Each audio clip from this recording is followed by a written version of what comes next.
Hello guys, இன்னைக்கு ஒரு over பவரான ரொம்ப தரமான அனிமையை பார்க்க போகிறோம். ஆனால் அதுக்கு முன்னாடி இந்த அனிமையோட ஸ்டோரியை உங்களுக்கு ஒன்லைனில் சொல்லிடுறேன். திடீர்னு ஒரு நாள் நம்ம ஹீரோ இந்த உலகத்தில் பிறக்கிறான். பிறக்கும் போதே பயங்கர பவரோட பிறப்பான். அது போக வளர்ந்த சில பல வருஷத்துலயே இவன் டஞ்சனையும் கான்கர் பண்ணுவான். அந்த இடத்துல வித்தியாசமா ஒரு பவரும் இவனுக்கு கிடைக்கும். ஆல்ரெடி நேச்சுரலாவே ஒரு பவர் இருக்கு, அது போக இது வேற. அந்த ரெண்டு பவருமே என்ன அப்படின்னு இப்பயே நல்லா சொல்ல முடியாது. அதுக்கு நீங்க அனிமே பார்க்கணும். இந்த அனிமேவை நீங்க கண்டிப்பா நம்பியே பார்க்கலாம். ஒரு எபிசோடும் ரொம்ப சூப்பரா இருக்கும். இத்தனைக்கும் உங்களையே இதை அள வைக்கலாம். ஸோ கண்டிப்பாக இந்த அனிமே பாருங்க. நான் இந்த அனிமேவை செக் பண்ண ஆல்ரெடி இதை ஒரு சேனலில் போட்டு வச்சிருந்தாங்க. இருந்தாலும் பரவாயில்ல, அவர் இமேஜில் போட்டு எக்ஸ்பிளைன் பண்ணியிருந்தாரு. இருந்தாலும் நம்மளோட ஸ்லாங்கும் ரொம்ப டிஃப்ரெண்ட்டாக இருக்கும். அதனால நம்பி பாருங்க. பார்க்குற ஒருத்தங்களும் ஒரு 3K இல்லை 4K லைக்கை கொடுக்க பாருங்க. ஏன்னா அப்போ தான் நம்ம சேனல் இன்னமும் நிறைய பேருக்கு ரெக்கமெண்ட் ஆகும். சரி வாங்க, நம்ம டைம் மிஸ் பண்ணாமல் எபிசோடுக்குள்ளே போகலாம். எபிக்கோட ஆரம்பத்திலேயே ஒரு லேடிக்கு அவங்க பிரசவ பாக்குறாங்க. இன்னும் கொஞ்சம் தான் தலை வந்துச்சு. கூடிய சீக்கிரத்துல அவன் பொந்துருவான்னு நினைக்கிறேன். எஸ்ரா கொஞ்ச நேரத்துக்கு இன்னமும் பொத்துக்குமா? அங்க வலி அந்த அளவுக்கு இருக்கும். எஸ்ராவும் பயங்கரமா கத்துறாங்க. இந்த சைடு ஒருத்தங்களுக்கும் ஒரு வித்தியாசமான பவர் வந்து சென்ஸ் ஆகும். அட, ஒரு கிரேட்டரான பவர் எங்கேயோ நாத்து பக்கத்துல பிறக்குது அப்படின்னு நினைக்கிறேன். இந்த சைடு தொப்பியோட இருக்கிற ஒரு பையனை காட்டுறாங்க. அவனு அவங்க சொல்றான், யாரும் யோசிச்சிருப்பா 1000 இயர்ஸ்ல இந்த மாதிரி ஒரு பவரோட ஒருத்த பிறப்பான், இந்த மாதிரி ஒரு மிராக்கள் நடக்கும் அப்படின்னு நான் சுத்தமா யோசிக்கல. அங்க குழந்தையும் பிறக்குது. ஹே எஸ்ரா பாரு, நம்ம குழந்தைய, இவன் ஒரு பையன். இவனோட பேரு இப்பத்துல இருந்து என்னன்னு தெரியுமா? சிந்துபாத். ஆனா அந்த டைம்ல அவங்களுக்கு தெரியாத விஷயம் என்னன்னா, நம்ம ஹீரோ சிந்துபாத் அவன் தான் 7 கடலுக்கும் ராஜாவா இருக்க போறான். இதுக்கப்புறம் வாரெல்லாம் முடிஞ்சிச்சுன்னு அங்க இருக்க ஆளுங்க ரொம்ப சந்தோஷமா இருக்காங்க. முக்கியமா அந்த இடத்துல ஜெயிச்சிருப்பாங்களா, இதனால அங்க இருக்க ஆளுங்க குடிச்சு ஜாலியா என்ஜாய் பண்றாங்க. அந்த இடத்துல நம்ம ஹீரோவோட அப்பா பேரடோனா, அவரை பார்க்க ஒரு 2 பேர் வராங்க. ரிவார்டா நிறையவே காசு அவங்க தராங்க. ஆனா நம்ம ஆளுங்க ஏத்துக்கல. எனக்கு ஒன்றும் இந்த காசெல்லாம் வேணாம், இந்த வால்ல நீங்க தான் மிகப்பெரிய விஷயத்த பண்ணீங்க, அதனால இது எல்லாமே உங்களுக்கு தான். இல்ல, எனக்கு அப்படிப்பட்ட பணமே வேணாம். ஆனா இந்த பணம்லாம் சரி, இந்த பணத்தை நான் வாங்கணும் அவ்வளவுதானே. இங்க இருக்கிற ஆளுங்க எல்லாருக்குமே நானே பே பண்றேன், எல்லாருக்கும் குத்துருங்க. இதை கேட்கும் போது எல்லாருக்குமே சந்தோஷமா இருக்கு. அவங்களும் அவங்க கத்துறாங்க. அவ்வளவுதான், இதுக்கு மேல என்ன, கீழே விழுற வரைக்கும் குடிக்க வேண்டியதா. ஆனா என்னப்பா இவன் அவ்வளவு பணத்தை வேணாம் அப்படின்னு சொல்றான். ஏன்னா இந்த எம்பேருக்கு ஒரு மிகப்பெரிய வேலையாவும் பண்ணான். ஆனா இப்படி அவன் சொல்லிட்டு போறான், ரொம்ப வியர்டா இருக்கான். ஒரு சைடு அங்க வரும்போதே சொல்றாரு, எல்லாமே ரொம்ப நல்லதா போச்சு. இந்த கண்ட்ரி ரொம்ப சின்னதான கண்ட்ரி தான். ரெய்ம் எம்பியரோட எக்ஸ்பேண்ட் ஆகணும்னு தான் பிரச்சனையே ஆரம்பிச்சது. அங்க போகும்போது அவரோட காலை பாருங்க, அங்க காலே இல்ல. அதுக்கு காரணம் இந்த வாரு தான். நெக்ஸ்ட் சீன்ல மீன் பிடிக்கலான்னு அங்க யோசிக்கிறாரு. இதுக்கு மேலேயும் நான் வாருக்கு போக வேணாம் அப்படின்னு தான் யோசிக்கிறேன். மீன் பிடிக்க தூண்டிலாம் இருக்கும், அதை எடுக்கலான்னு பார்த்தா நம்ம சிந்து பாத்து இருக்கான். அங்க அப்பா அவன் கட்டி பிடிக்க வரான். அவரு பயங்கரமா கத்துறாரு, அடே நீ இங்க என்ன பண்ணிருக்க?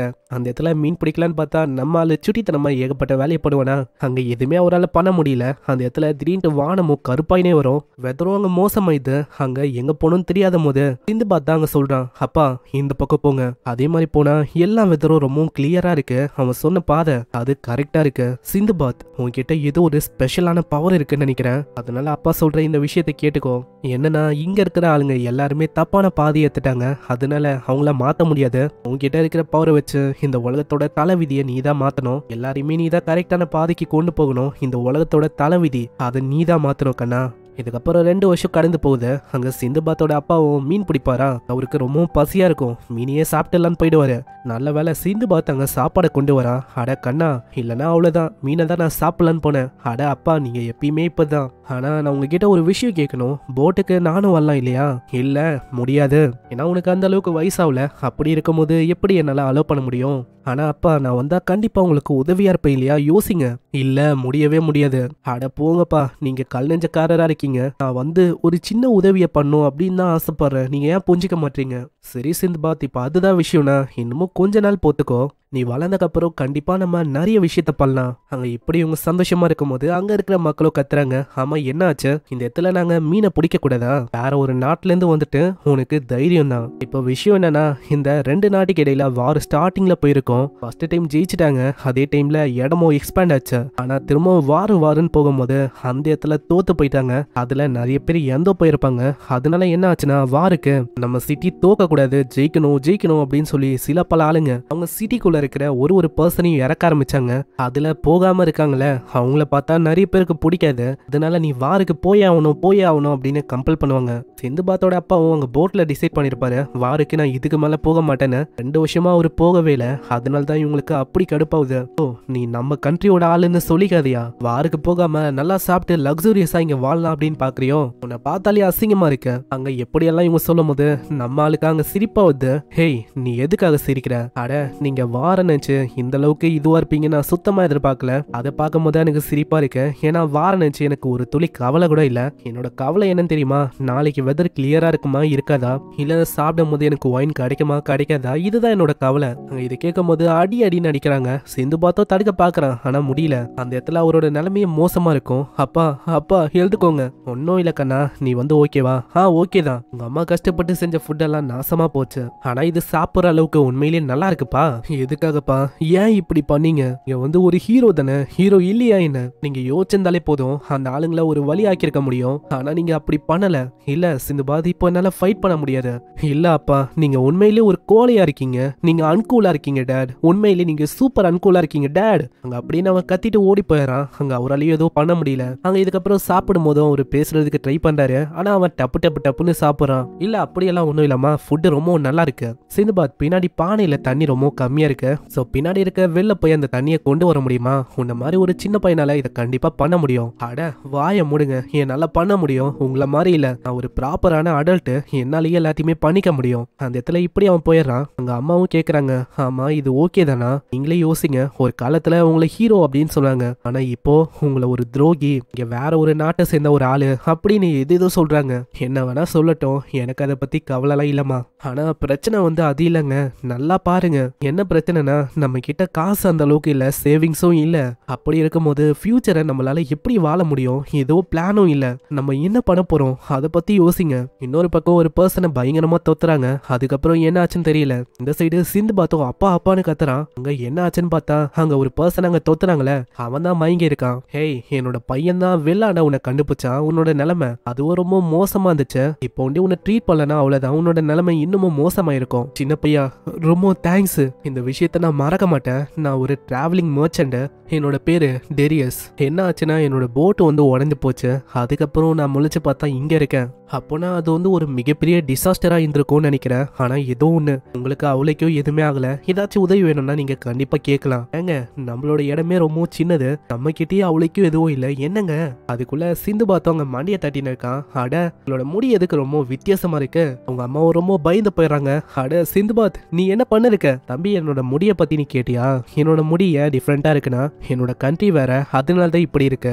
ஒரு கண்ட்ரிக்கு போகும்போது ஒரு இடமும் ரொம்ப வித்தியாசமா இருக்கும். அதுக்கேற்ற மாதிரி தான் அவங்களோட முடியும் கலாச்சாரமும் இருக்கும். உன்னை பார்க்கும் போதே தெரியுது அநேகமா இந்த வில்லேஜை தாண்டி வெளில போனது இல்லைன்னு நினைக்கிறேன். இந்த வில்லேஜுக்கு வெளியில டிஃப்ரெண்டான ஃப்ரூட், நீ பார்க்காத சாப்பாடு, இந்த மாதிரி ஏகப்பட்ட விஷயம் இருக்கு. இதெல்லாம் உன்னோட ஏஜுக்கு ரொம்ப காம்ப்ளிகேட்டடா இருக்கலாம். அட அப்படியெல்லாம் இல்ல, இன்னமும் சொல்லுங்க, நான் கேட்க ஆர்வமா இருக்கேன். அங்க சிந்துபாத்தோட அப்பாவும் சொல்றாரு, டெராரஸ் நீங்க இதுக்கு மேல குணமாகற வரைக்கும் இங்கே இருக்கலாம். இதை கேட்கிற டெராரஸுக்கும் அவ்வளவு சந்தோஷம். கண்டிப்பா நான் இதை மறக்க மாட்டேன். நெக்ஸ்ட் சீன்ல நம்ம சிந்துபாத் தூங்க முதலாம் அந்த இடத்துல ஒரு கதையை சொல்லுவாரு. ஏன்னா டெராரஸ் ஏகப்பட்ட கண்ட்ரி ஏகப்பட்ட நாட்டுக்கெல்லாம் அவன் டிராவல் பண்ணியிருக்கான். சிந்துபாத் உனக்கு ஒரு விஷயம் தெரியுமா? இந்த உலகத்துல ஐசால நிறைஞ்ச கான்டினென்ட்லாம் இருக்கு. வெயில் சுட்டெரிக்கும், அந்த மாதிரி டெசர்ட்னு ஒண்ணு இருக்கு. டெராரஸ் ஒரு டிராவலிங் பண்றாள், அவனுக்கு ஏகப்பட்ட விஷயம் தெரியும். அது போக அவன் சொல்ற விதம் அது செம்மையா இருக்கும். அதனாலேயே நம்ம சிந்துபாத் மாதிரி ஒரு பையன், அவன் வில்லேஜ்லயே தான் இது வரைக்கும் வந்திருக்கான். அவனுக்கு வெளி உலகத்தை பத்தி எவ்வளவு விஷயம் தெரியும் போது ஆளுக்கு அவ்வளவு சந்தோஷமா இருக்கு.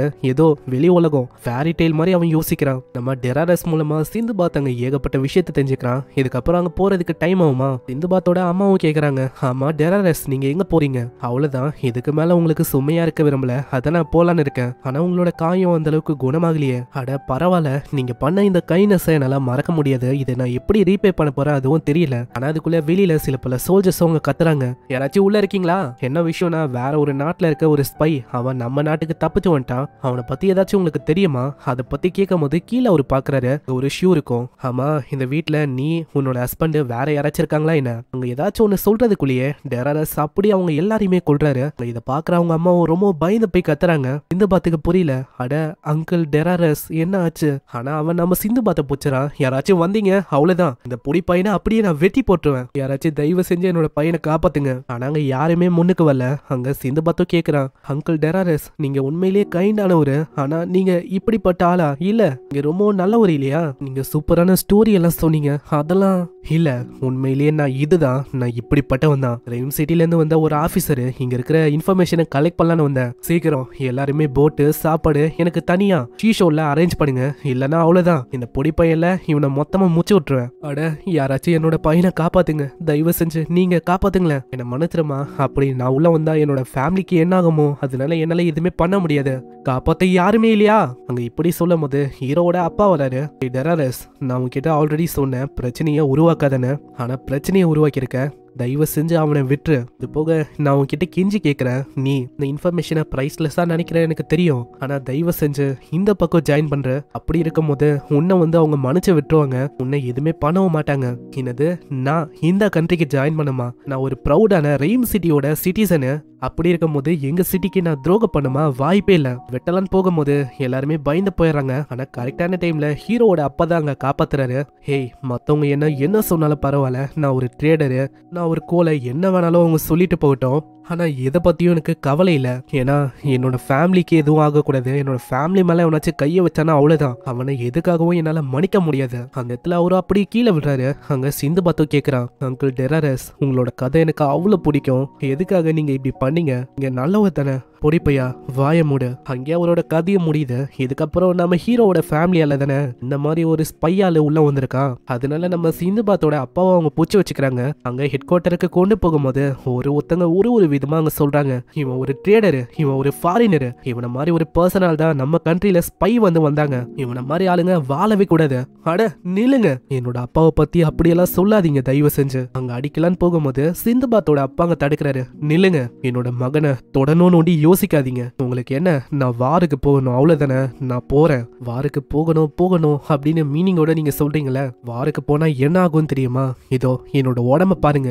அந்த இடத்துல உடம்ப அவரு காட்டுறாரு. சிந்துபாத்தால அந்த விஷயத்தை தாங்கிக்க முடியல. அவரோட உடம்புல 100 இல்ல 1000க்கும் மேல ஏகப்பட்ட காயம் இருக்கு. நீங்க பாக்குறீங்களே, இந்த காயம் எல்லாமே வார்ல வந்தது. இத்தனைக்கும் என் கண்ணு முன்னாடி ஏகப்பட்ட ஆளுங்க இறந்து போனாங்க. வாரம் துடிக்கிறீங்களே, உங்க ஃபேமிலி அனுப்புங்க, இழக்கும் போது வலினா என்னன்னு தெரியும். அங்க இந்த மாதிரி விஷயத்த பார்த்தோன்னே தான் எல்லாருக்குமே புரியுது நம்ம பண்ணது தப்புன்னு. அங்க எல்லாருமே அழுகுறாங்க. பின்னாடி இருக்க அந்த ஆளும் சொல்றான், என்னடா பாத்துன்னு இருக்க, வா.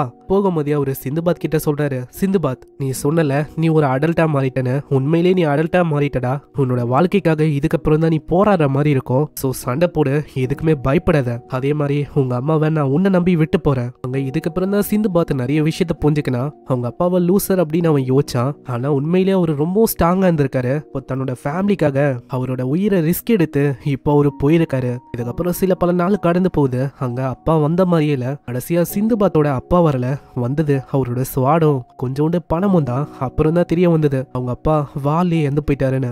ஈவன் அவரோட பாடி அதை கூட அவங்க கொண்டு வரல. இதே மாதிரி 9 வருஷம் கடந்து போச்சு. நம்ம குட்டியா அழகா இந்த சிந்துபாத் இப்போ 9 வருஷத்துக்கு அப்புறமா ஒரு பெரிய பையனா மாறிட்டான். இப்பதான் உண்மையான கதையா ஆரம்பிக்க போகுது. சோ இதுக்கப்புறம் தான் உண்மையான ஜேர்னியா ஆரம்பிக்க போகுது. அவனோட ஹிடனான பவர் அது என்ன, இதுக்கப்புறம் தான் அவன் டஞ்சனுக்குலாம் போவான். அதெல்லாம் உண்மையிலேயே வேற லெவல்ல இருக்கும். சோ மிஸ் பண்ணாம பாருங்க, உண்மையிலேயே ரொம்ப ஹார்ட் டச்சிங்காகவும் சூப்பராகவும் இருக்கும். ஸோ எனக்கு தேவை பார்க்குற ஒருத்தங்களும் ஒரே ஒரு லைக்கை போட்டுருங்க. அது போக ஹைப் அப்படின்னு ஒரு ஆப்ஷன் இருக்கும், முடிஞ்ச அளவுக்கு ஹைப்பை அதிகமாக கொடுங்க.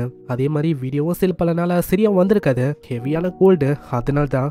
ஸோ புரிஞ்சுப்பீங்கன்னு நினைக்கிறேன். ஒரே ஒரு லைக் ஒன்று போட்டுருங்க. இந்த எபிசோடு எப்படி இருந்துச்சுன்னு மறக்காம ஒருத்தங்களும் கமெண்ட் பண்ணுங்க. நெக்ஸ்ட் எபிசோட்ல சிந்துபாத்தோட ஜேர்னியில் நான் உங்களை சந்திக்கிறேன். அது வரைக்கும் சைனரா.